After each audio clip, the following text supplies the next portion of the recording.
E aí galera do canal, beleza? Mais um vídeo aqui hoje pra vocês sobre São João. Nós estamos fazendo ali uma fogueira ali embaixo. Já até montei, varri o lugar, limpei tudo pra fazer hoje de noite. E aqui também tem uns bolos assando. Aqui tem bolo assando. E aqui tem a massa.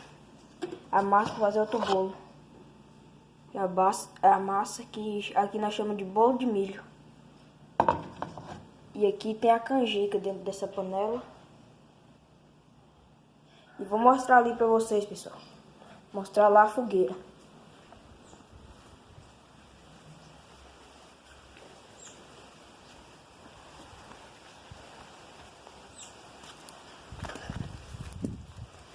É ali embaixo ali, pessoal.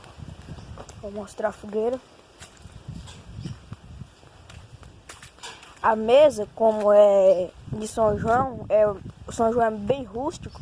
Eu peguei meu carro de boi e coloquei lá. E aqui tá a fogueira, pessoal.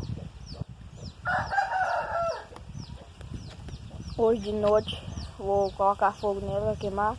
Fazer um vídeo pra vocês também, se Deus quiser. E aqui eu já varri o local, pessoal. Que é aqui.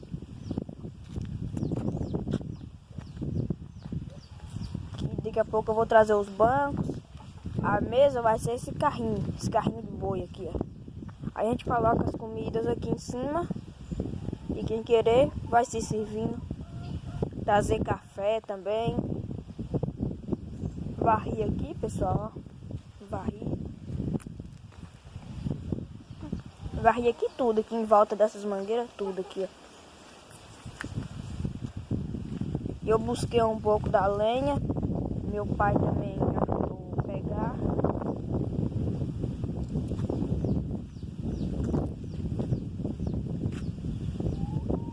E é isso, pessoal. Fazer a fogueira hoje de noite em São João. Tem bastante comidas típicas. Ontem já teve a do meu avô, que foi ontem de noite, no dia 23. E nós temos fazendo assim, dia 23 e 24. Hoje é 24, eu vou fazer a minha. E é isso, pessoal. Se inscreva no canal.